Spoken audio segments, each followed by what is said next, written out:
जय हिंद साथियों, एक बार फिर से आप सभी का स्वागत करते हैं आपके अपने YouTube चैनल एयरफोर्स वाला ऑफिशियल पर।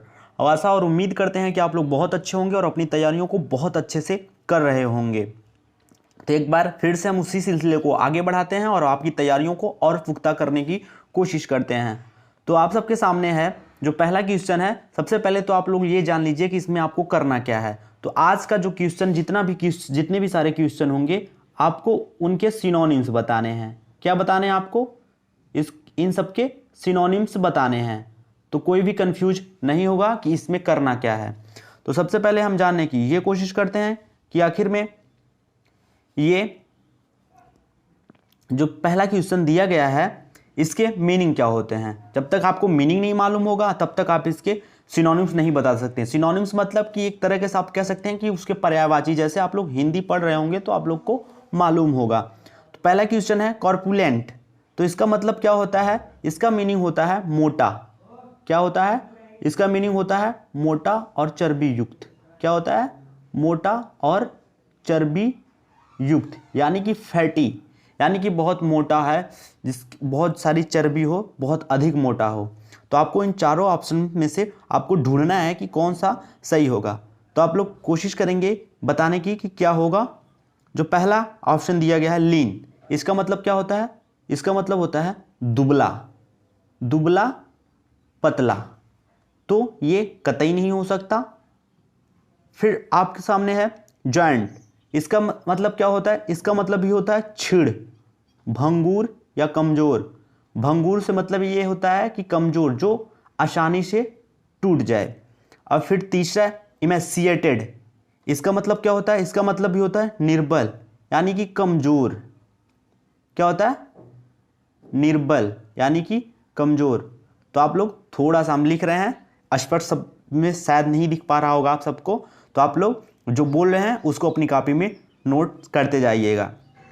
जो ऑप्शन डी है यही आपका आंसर होगा, यानी कि इसका सिनोनिम्स, कार्पुलेंट का सिनोनिम्स ऑप्शन डी होगा। अब चलते हैं और बढ़ते हैं हम अगले क्वेश्चन की ओर। आपका अगला क्वेश्चन है कि ब्रीफ। आपको इसमें भी सिनोनिम्स ही बताना है।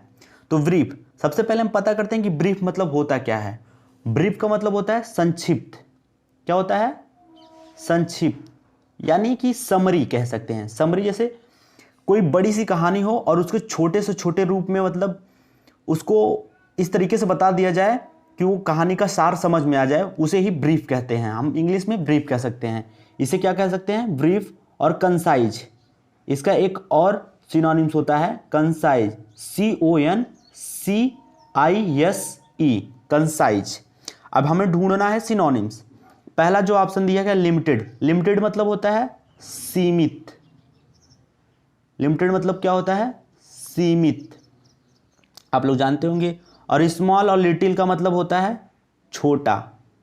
इसका मतलब भी आप लोग जानते हैं। तो बचा कौन सा? ऑप्शन डी, यही आपका आंसर होगा। ऑप्शन डी ही आपका आंसर होगा। अब बढ़ते हैं अगले क्वेश्चन की तरफ। आपके सामने अगला क्वेश्चन दिया गया है एम्बेजल। क्या दिया गया है? एम्बेजल। एम्बेजल का मतलब क्या होता है? पचाना। इसका मतलब क्या होता है? पचाना, पचाना या गबन करना, या गबन करना। क्या करना होता है? गबन करना।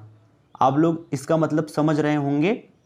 गबन करने से यहाँ पे मतलब है कि जैसे पचाना, एक खाने को भी पचाना कहते हैं, और जैसे कोई बड़ा कार्य करना और उसे पचा ले जाना, जैसे कोई घोटाला करना उसे पचा ले जाना, गबन करना, यहाँ पे उसका मतलब यही है। तो सबसे पहले हम ऑप्शन को ढूंढेंगे।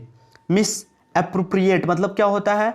इसका मतलब भी होता है पचाना और गबन करना। तो यही आपका होगा, इसका सिनोनिम्स यही होगा, मिस एप्रोप्रिएट। अब बताते हैं आपको बैलेंस का मतलब क्या होता है। बैलेंस का मतलब होता है संतुलन। नहीं कहा जाता है कि आप लोग संतुलन बनाए रखिए अपनी जिंदगी में भी और हर कार्यों में भी। संतुलन होना आपके जीवन में बहुत ही जरूरी है।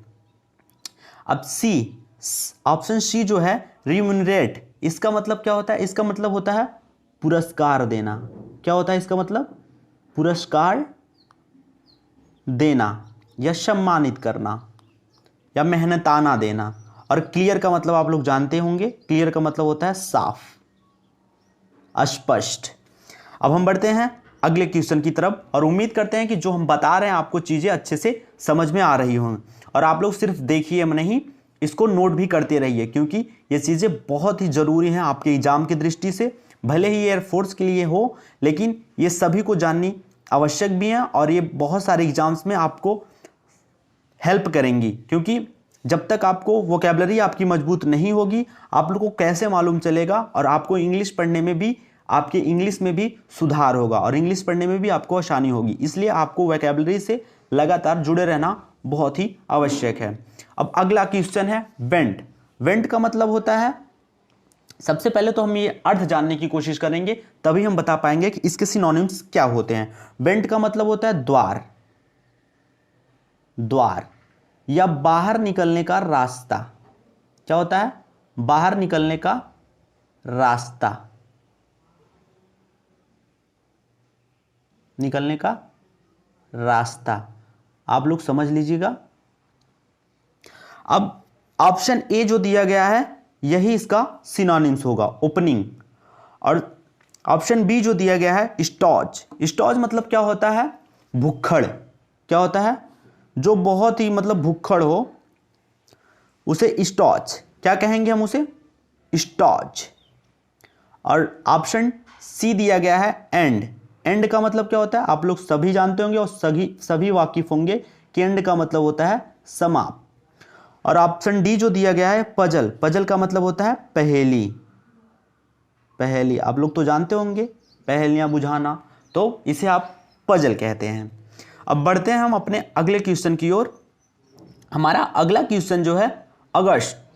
इसका मतलब क्या होगा? ये वो अगस्त नहीं है, महीने वाला अगस्त नहीं है। इसका मतलब होता है अभिमानी। क्या होता है? अभिमानी। इंग्लिश में एक वर्ड के कई सारे मीनिंग होते हैं, तो आप लोग को इन चीज़ों पे बहुत ध्यान देना है कि ये कौन से वर्ड कब यूज हो रहे हैं, तो इस हिसाब से आपको चुनना है। क्यों? आपको अपने ऑप्शन के आधार पे चुनना है, तो लोगों को समझना होगा कि कौन सा ऑप्शन इसके लिए सही होगा। ऑप्शन ए जो दिया गया है कामन। कामन का मतलब होता है सामान्य, जो साधारण हो। क्या हो? सामान्य और साधारण। ऑर्डिनरी भी इसे बोलते हैं। क्या बोलते हैं? ऑर्डिनरी। आपका ऑप्शन बी जो दिया गया है रेडिकुलस। क्या है? रेडिकुलस। रेडिकुलस मतलब होता है भद्दा, भद्दा। और इसे आप अगली भी कह सकते हैं। क्या कह सकते हैं? अगली। और डिग्निफाइड। डिग्निफाइड मतलब होता है अभिमानी। यही आपका सिनोनिम्स होगा अगस्त का। और आपका ऑप्शन डी जो दिया गया है पिटी। पिटी मतलब क्या होता है? तुच्छ, तुच्छ, अल्प, थोड़ा, तुच्छ, अल्प। और उम्मीद करते हैं कि आप लोग को क्लास बहुत ही पसंद आई होगी, और क्लास आपको अगर अच्छी लगी हो तो आप लोग लाइक शेयर जरूर करिएगा और चैनल को सब्सक्राइब करिएगा। आज के लिए बस इतना ही। और जाने से पहले एक बात आपको बता देंगे कि आपको अपनी तैयारियों को पुख्ता करते रहना है। आपको लगातार अपनी तैयारी के साथ बने रहना है और उम्मीद बिल्कुल भी नहीं छोड़नी है। जब भी एग्ज़ाम आए या जब भी एयरफोर्स के द्वारा एग्ज़ाम लिया जाए तो आपको अपनी एग्ज़ाम को एकदम से निकाल लेना है। तो आप लोग इस तरह से तैयारी करते रहिए और उम्मीद बिल्कुल भी मत छोड़िएगा। आज के लिए बस इतना ही। अब मिलेंगे अगले वीडियो में। जय हिंद।